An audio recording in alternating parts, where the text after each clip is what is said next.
يرجو الثواب لا يبالي بالصعاب.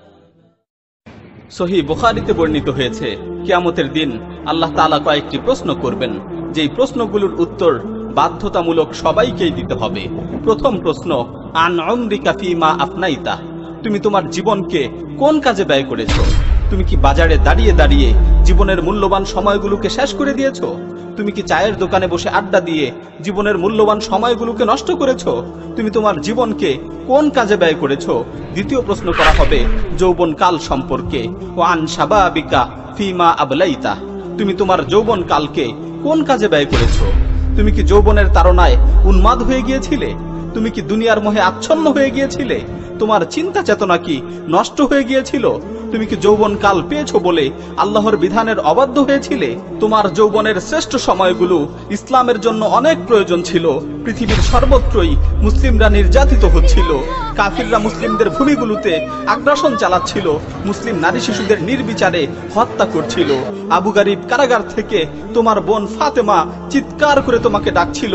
তোমার বোন আফিয়া সিদ্দিকী কাফিরদের হাতে নির্যাতিত হচ্ছিল, কারাগারের অন্ধকার কুঠুরি থেকে চিৎকার করে তোমাকে লক্ষ্য করে বলছিল, আমাকে মুক্ত করো, আমাকে মুক্ত করো।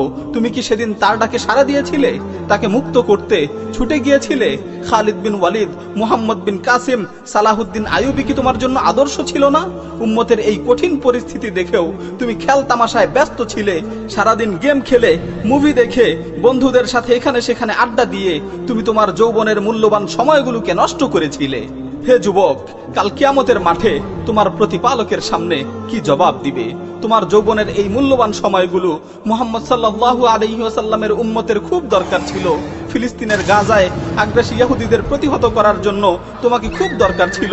ছোট ছোট মাসুম বাচ্চাগুলো সাহায্যের জন্য আর্তনাদ করে তোমাকে ডাকছিল। শামের মাজলুম মা বোনদের তোমাকে খুব দরকার ছিল, কারণ সেখানে আল্লাহর দুশমনেরা নির্বিচারে বোম্বিং করে গণহারে তাদেরকে হত্যা করছিল। আরাকানের মাজলুমানদের তোমাকে খুব দরকার ছিল, তারা সেখানে তোমার সাহায্যের জন্য হাহাকার করছিল। হে মুসলিম তরুণ, তুমি প্রস্তুতি নিয়ে রাখো, কাল কিয়ামতের মাঠে অবশ্যই তোমাকে জবাব দিতে হবে যে তুমি তোমার যৌবন কালকে কোন কাজে ব্যয় করেছো। তবে তুমি যদি তোমার এই যৌবন কালকে ইসলামের জন্য ব্যয় করতে, তোমার রবের ইবাদতে ব্যয় করতে, মাজলুম উম্মাহকে সাহায্য করার জন্য ব্যয় করতে, তাহলে সেদিন তুমি বলতে পারতে, হে আল্লাহ, আমি তো আমার যৌবন কালকে ইসলামের জন্য ব্যয় করেছি, আমি তো আমার যৌবন কালকে তোমার ইবাদতে ব্যয় করেছি, আমি তো আমার যৌবন কালকে মাজলুম উম্মাহকে সাহায্য করার জন্য ব্যয় করেছি। এরপর আল্লাহ তাআলা সম্পদশালী ব্যক্তিদেরকে তৃতীয় প্রশ্ন করবেন, তুমি তোমার এই সম্পদকে কিভাবে উপার্জন করেছিলে? তুমি কি মানুষের সাথে সুদের লেনদেন করেছিলে? তুমি কি মানুষের সাথে ঘুষের লেনদেন করেছিলে? তুমি কি জনগণকে ঠকিয়ে জনগণের টাকা আত্মসাৎ করে কোটিপতি হয়েছিলে? তুমি কি ব্যবসায় ধোঁকা ও প্রতারণার আশ্রয় নিয়েছিলে? ও দুনিয়ার মানুষ, আজকে যে সম্পদ উপার্জন করছো, এই সম্পদের পুঙ্খানুপুঙ্খানুরূপে হিসাব দিতে হবে। শুধুমাত্র সম্পদ উপার্জনের হিসাব দিলেই চলবে না, আল্লাহ তাআলা আবারও জিজ্ঞাসা করবেন, তুমি তোমার সম্পদকে কোন কাজে ব্যয় করেছো? আজকে তুমি তোমার সম্পদকে যেভাবে ইচ্ছা সেভাবে খরচ করছো।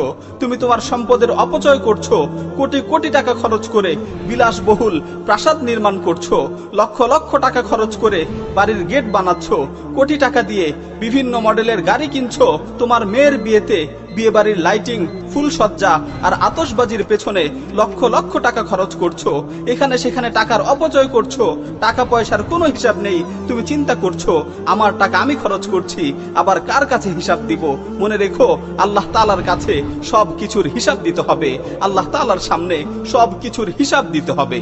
আল্লাহ তাআলা তোমাকে জিজ্ঞাসা করবেন, তুমি এখানে সেখানে টাকার অপচয় করেছিলে, অথচ তোমার পাশের বাড়িতেই অভাবগ্রস্ত লোকেরা ছিল, তুমি তাদের জন্য কি করেছিলে?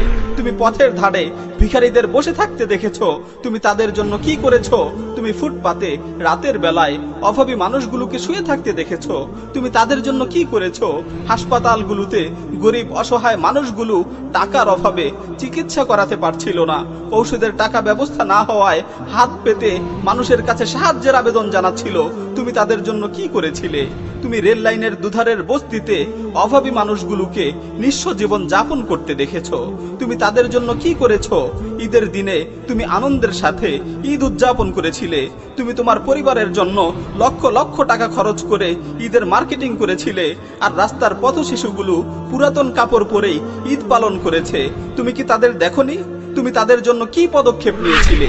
আল্লাহ তাআলা বলবেন, আমি তোমাকে অনেক অর্থ সম্পদ দিয়েছিলাম, তুমি চাইলে অপচয় না করে এ সকল দরিদ্র মানুষগুলোর পাশে দাঁড়াতে পারতে, তাদের অভাব মোচন করতে পারতে, কিন্তু তুমি তাদের ব্যাপারে কোনো পদক্ষেপ নেওনি, তুমি তাদের পাশে দাঁড়াওনি।